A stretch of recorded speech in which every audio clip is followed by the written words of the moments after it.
إن الحمد لله نحمده ونستعينه ونستغفره ونعوذ بالله من شرور أنفسنا ومن سيئات أعمالنا. من يهده الله فلا مضل له ومن يضلل فلا هادي له، وأشهد أن لا إله إلا الله وحده لا شريك له وأن محمدا عبده ورسوله صلى الله عليه وسلم. أعوذ بالله من الشيطان الرجيم. يا أيها الذين آمنوا اتقوا الله حق تقاته ولا تموتن إلا وأنتم مسلمون. We begin with the praise of Allah subhanahu wa ta'ala. We praise Him, we ask Him for His help, and we ask Him for forgiveness of our sins. Whoever Allah subhanahu wa ta'ala guides, nobody can misguide. Whoever Allah subhanahu wa ta'ala leads astray, nobody can guide them back to the straight path. And we ask Allah for protection from the evil of ourselves and from the evil of our actions. And we ask Allah subhanahu wa ta'ala, and we bear witness that there is no God worthy of worship but Allah subhanahu wa ta'ala, and that Muhammad sallallahu alayhi wa sallam was His servant and His final messenger. May Allah's peace and blessings be upon him and all the prophets and all that follow them in excellence until the day of judgment. Ameen. And we begin with the verse which reminds us to have the consciousness of Allah subhanahu wa ta'ala on our minds. Where Allah subhanahu wa ta'ala speaks to the believers and He says, "O you who believe, fear Allah the way He deserves to be feared, and do not die except in a state of total submission, in a state of Islam." And I stand here before you, brothers and sisters, today to speak about a very important subject in Islam that we don't speak about enough, a subject that applies to each and every one of us in our daily lives and our interactions with our brothers and our sisters, and that is the importance of brotherhood and sisterhood amongst each other. And this is a very, very important subject. As a matter of fact, it's so important that Allah subhanahu wa ta'ala even says on the Day of Judgment, one of the people who will be protected from the heat of the sun, and we know the sun will be very close to the earth on the Day of Judgment. So close, maybe you could throw a rock at it. And people will be sweating, some people up to their ankles, some people up to their knees, some people up to their heads. And one of the people that's protected by this are two brothers. And of course we understand that when a hadith refers to brothers or believing males, it refers to the sisters as well. So two people, brothers or two sisters that loved each other for the sake of Allah and only for Allah subhanahu wa ta'ala. And as a matter of fact, on the Day of Judgment, the Prophet sallallahu alayhi wa sallam said, there will be people that even the prophets and the martyrs, those that gave up their lives for this religion, will be jealous of when they see what a high status they earn with Allah. And those are those that used to love each other simply for the sake of Allah subhanahu wa ta'ala. And brotherhood can be understood in many different ways. Many of us understand brotherhood to be, coming to the masjid, smiling in your brother's face, saying kind words, assalamu alaikum, wa alaikum salam, inviting each other over for dinner once in a while, maybe you invite your friend to your son or your daughter's wedding. And yes, this is at some level brotherhood, but this is the deep brotherhood that Islam went into detail and explained to us. The Quran and the life of the Prophet ﷺ explained brotherhood at a much, much deeper level. As a matter of fact, books can be written on the importance of brotherhood and sisterhood. And one concept of brotherhood that I want to talk about today, which is very important that we need today in our lives, is ithar, which is preference for your brother or your sister over yourself.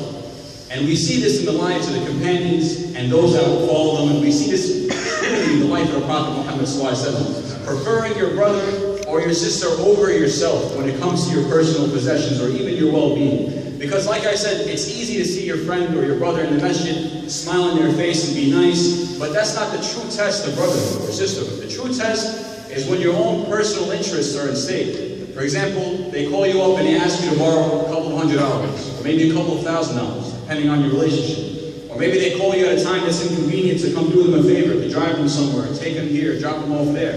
To do something that makes you give up something that's important to you, whether it's your time, your money, the ability to spend time with your family. That's the real test of brotherhood or sisterhood, when you're actually giving something up.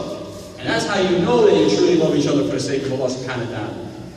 Because what other reason would you have for preferring somebody other than yourself, or over yourself and your own family in some cases? So, when we look at the lives of the companions, and one thing before I get into that, we have to understand that Islam is a very realistic religion. It doesn't expect more out of human beings than we can give. So, for example, you see that Allah subhanahu wa ta'ala doesn't make it haram to disagree with your brother. It's not haram to get in a disagreement and not to talk to one another. but Islam sets limits. So it says that, okay, you can disagree and not talk to each other, walk away angry. But it's haram when you go 3 days without talking to each other. So it makes it easy and convenient, and it's a realistic religion that we can apply in our lives. It doesn't ask for us to place fairy tale scenarios in our lives that we know we can't make happen.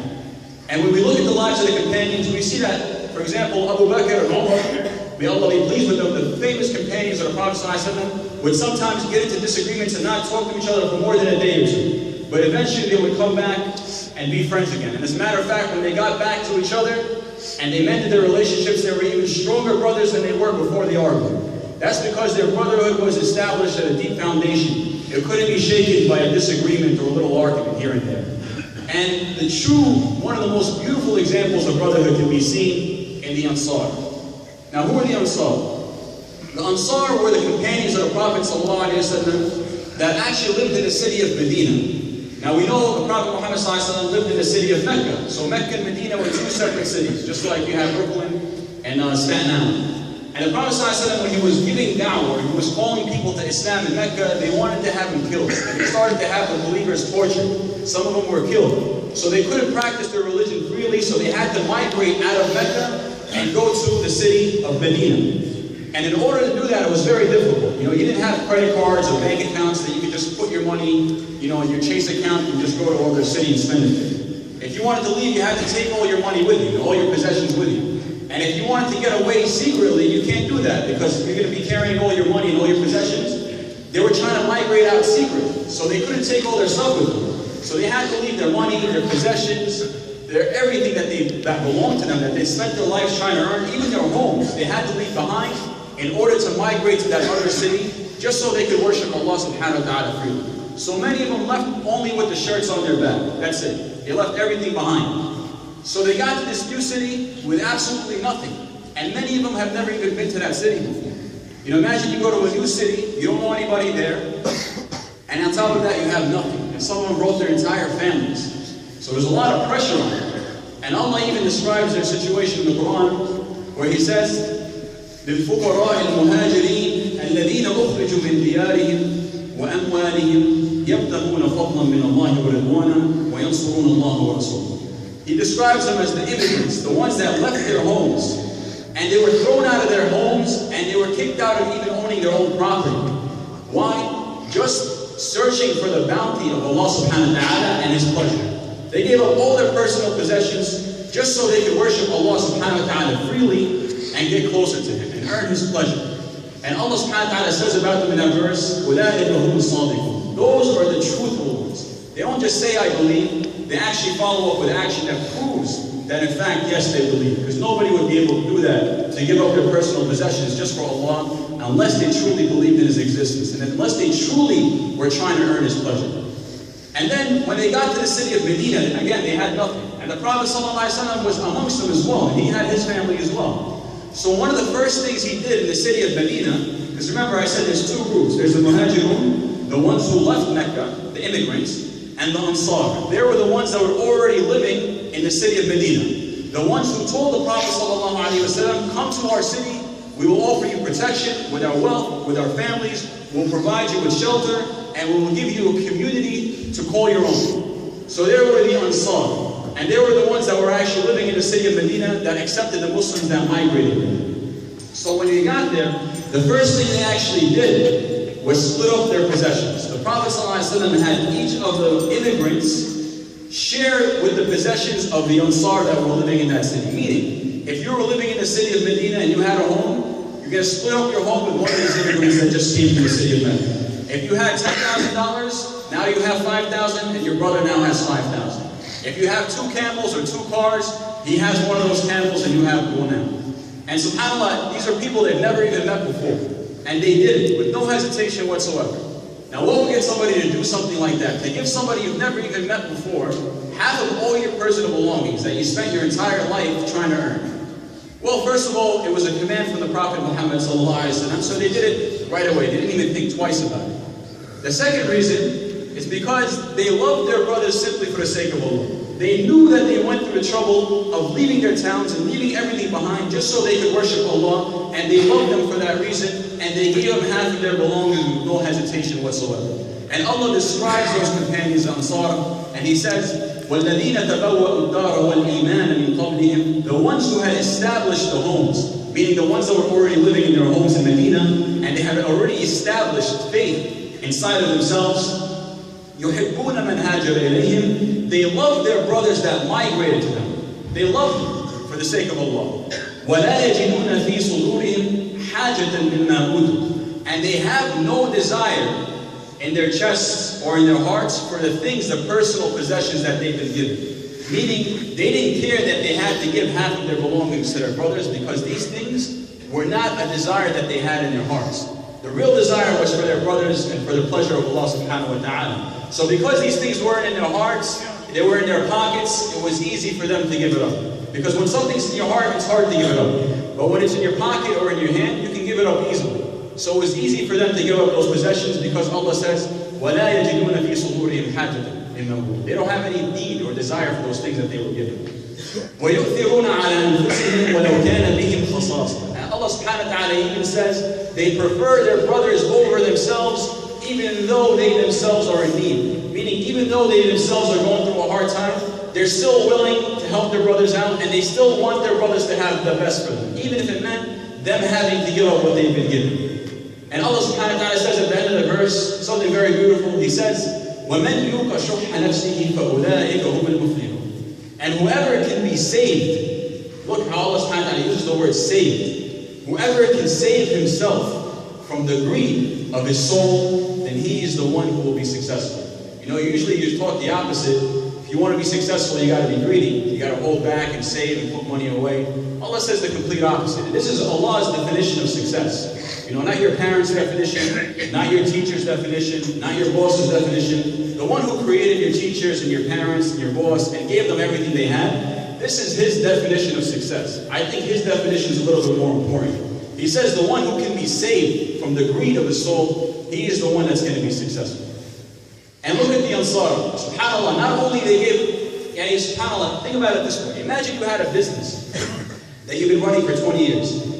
And somebody came as a refugee from another country, and you were willing to give him half of your business. This is exactly what the Ansar did. Because they had farms, they didn't have businesses. So when these muhajirun, these immigrants came to their country with the Prophet Muhammad sallallahu alaihi wasallam, what they ended up doing was, because they didn't have businesses, they had farms. They said, we're going to give you brothers half of our farms. So you're going to take half of whatever harvest we reap at the end of the year. So the deal they had was that we're going to do half the work, you're going to do half the work, and at the end we're going to split the harvest. And subhanAllah, that in itself is very generous. I mean, you're giving somebody half of your business with no investment necessary whatsoever. Automatically he's going to be a partner. All he has to do is put in the same amount of work as you. But subhanAllah, look what they ended up doing. The Ansar, they actually ended up doing all of the work. They said, we're going to do half the work and you do half the work. They ended up doing all of the work, and they gave their brothers more than half that they were supposed to give at the end of the year. So the muhajirun, the immigrants, were like in shock. They didn't understand how could they be so generous? And they felt like they were going to lose the reward. They're like, how can we even get any reward from Allah? These guys are taking all of the reward. So they went to the Prophet ﷺ, and they actually complained that the Ansar are being too generous to us. They said, you know, the Ansar have taken all of the reward. There's nothing left for us. So the Prophet ﷺ said, don't worry, you can share in their reward by being grateful to them, number one, and number two, by making dua for them, by asking Allah to bless them in what He's given them, to bless them in their wealth and to bless them in their families.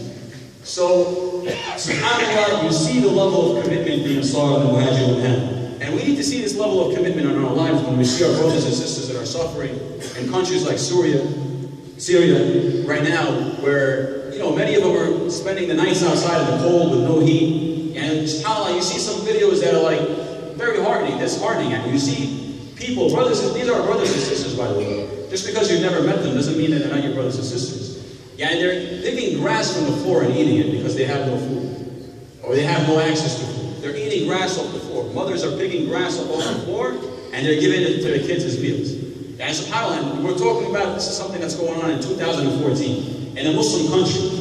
And you know, let's not complain that, oh, it's the Khalij's fault, they have all this money in Saudi Arabia and Kuwait, and they're not doing anything with it, they're buying their Lamborghinis. Listen, if that's what they're doing, fine. Allah's going to ask them about it. He's not going to ask you about it on the day of judgment. He's going to ask you about what you did when you had the opportunity. what you did to help your brothers and sisters out of those countries.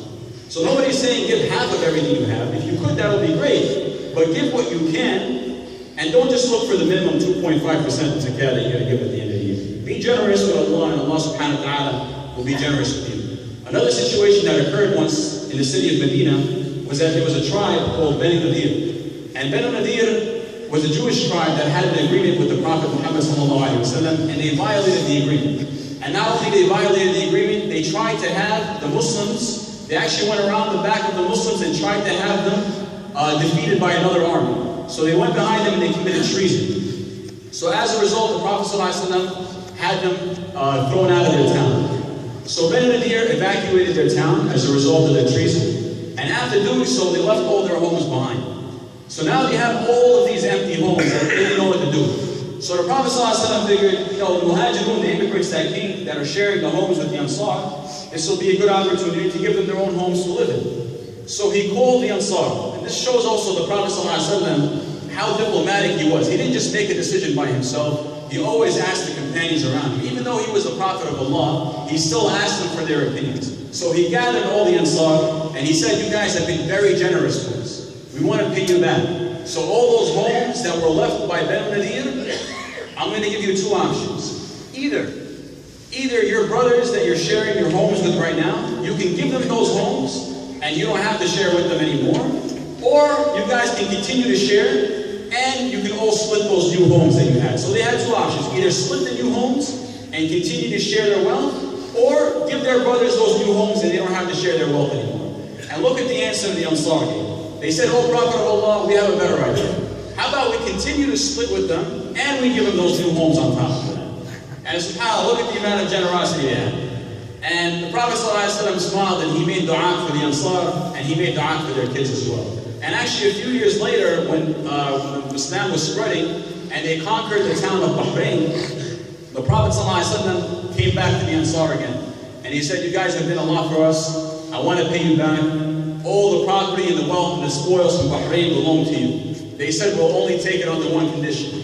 If you allow our brothers from the immigrants to take half of it as well. So subhanAllah, even years and years later, they still wanted to continue sharing their possessions with their brothers, even though at that point they didn't need it.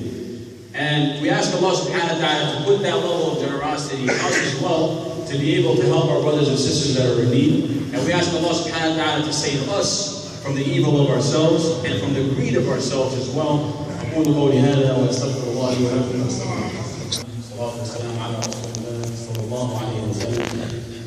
There was once a situation where a man was trying to find a place to spend the night for himself and his family. So he went to the Prophet ﷺ and he said, do you have any food in your home to accommodate us tonight?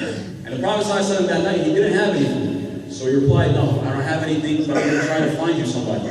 So one of the companions from amongst the Ansar, he heard this, and he said, oh Prophet of Allah, I have food in my home, let me take him in tonight, him and his family. So the Prophet ﷺ said, go. And look at the Prophet ﷺ, subhanAllah, he himself didn't have food in his home, and he didn't say, you know, why don't you just take me instead? He said, no, take him. So subhanAllah, he took this man, the man from amongst the Ansar, he took this man and his family in that night. And he went to his wife to try to find out how much food they had in the house. And it turned out that there was only enough food to feed the kids that night. So he told his wife, listen, I can't go out and tell these people to go home. So why don't we do this? Put the kids to sleep early tonight on an empty stomach. And what we're going to do is we're going to take the plate of food that we have and set it in the living room where the guests are. And we're going to go in the kitchen, me and you, and pretend like we're eating. We're going to turn off the lights and pretend like we're eating. This way they can enjoy that meal that we have, and they don't think that we don't have anything else to eat. So he wanted to trick his guests into thinking that there was enough food for the both of them, even though there was only enough food for his guests. So they did that. They put the kids to sleep. They gave the guests the only plate of food that they had, and him and his wife went in the kitchen and made it look like they were eating. And subhanAllah, look at that generosity. This is why Allah subhanahu wa ta'ala says, وَيُؤْثِرُونَ عَلَىٰ أَنفُسِهِمْ وَلَوْ كَانَ بِهِمْ خَصَاصَةٌ. They prefer their brothers over themselves, even though themselves they need it as well. They're in need of what they're being given. Brothers, if you can just move up to make rooms for the people that are entering in the back, move up as much as you can. So the next day, they went to the Prophet ﷺ, and the Prophet ﷺ saw that man that gave his brother that meal that night before. And he said to them, Allah subhanahu wa ta'ala saw what you did last night, and he was very pleased with what you did last night. SubhanAllah. thing to remember is that how could they be this generous? How could somebody be this generous? To give from what you have, even though you need it yourself. You know, there's no way they learned this from themselves. They learned this from their leader, their prophet, Muhammad sallallahu alaihi wasallam. If he wasn't that generous, they wouldn't be that generous themselves. And if you want to know how generous the prophet Muhammad sallallahu alaihi wasallam was, I want to give you an example. Imagine for a second you had in your bank account, let's say, for argument's sake, $1,000. And you know your brother comes up to you and he says, listen, I'm in need. I need the money for whatever reason. I got to pay my rent, I got to pay my mortgage. I'm really behind. Can you help me out? And you only have $1,000 in the bank. So you go and you give him $500. I think that's a very generous act to give somebody half of your money, right? Now imagine he needed more than $500 and you gave him the whole $1,000. You left yourself with nothing. So that's even a greater act of generosity. Nobody would be able to match that. But look how generous the Prophet ﷺ was. If he had the money, he would give it all, no problem. But if he didn't have the money, look what he used to do. If he didn't have the money, he would actually go and borrow the money for you. Meaning he would go and borrow the money under his own account just so he can come back and give you the money. So now he owes money so that you can have money. And he didn't even have it for himself. This is the generosity of the Prophet ﷺ, and this is how the companions were able to be this generous because they learned from him. And we need to look at their lives and be generous ourselves. And we should never think that when we're giving our brother or sister something, when we're helping them out for the sake of Allah, that we're actually decreasing from what we have. Anytime you give somebody something for the sake of Allah, you're making a deposit in your own account. This is your retirement account that Allah is going to reward you on the Day of Judgment. The day that you die, Allah subhanahu wa ta'ala is going to reward you, and in this life He's going to reward you with it as well. You know, when you save money for your retirement, you got to worry about the market crashing, your 401k going down, you know, whatever the case may be, the company that you have invested in going bankrupt. These are all concerns that people have when they're investing for retirement. But when you invest with Allah for your retirement not only in this world but in the akhirah as well, Allah subhanahu wa ta'ala, you don't have to worry about Him going bankrupt. As a matter of fact, He'll multiply and multiply and multiply whatever you invest with Him. So on the Day of Judgment, your small investment or donation multiplies into mountains and mountains of rewards. And Allah even makes a promise, وَمَا أَنْفَقْتُم مِّن شَيْءٍ فَهُوَ يُخْلِفُهُ وَهُوَ خَيْرُ الرَّازِقِينَ. Whatever you spend, He's going to replace it for you. Don't worry. And He is the best of providers. So I ask you, brothers and sisters, on this day, to think about people that you know around the world right now that are suffering, that don't have 1% of the pleasures that we enjoy on a daily basis, the things that we take for granted. We need to remember that, and when we go to sleep, we need to remember that somebody's going to be asked about this. Somebody's going to be asked about their suffering. Not only the people that are causing them to suffer in Syria, in Palestine, in Egypt, in every country, in Afghanistan right now because of the hunger. SubhanAllah, in all these countries, somebody's going to be asked about not only the one who caused it, but the ones that stood by and did nothing about it. So you need to remember that. And inshallah, I ask Allah subhanahu wa ta'ala to give us the ability to help our brothers and sisters with our wealth. And I ask Allah subhanahu wa ta'ala to increase us of our wealth. And I ask Allah subhanahu wa ta'ala to bless us with what He has given us. And I ask Allah subhanahu wa ta'ala to bless us in our families, to bless us in our kids, to bless us in our spouses. And I ask Allah subhanahu wa ta'ala to guide us and to save us from the greed of our own selves. And we ask Allah subhanahu wa ta'ala to increase us in generosity. قولوا قولي هذا سبحان ربك رب العزة عما يصفون سلام على المرسلين والحمد لله رب العالمين وعليكم السلام.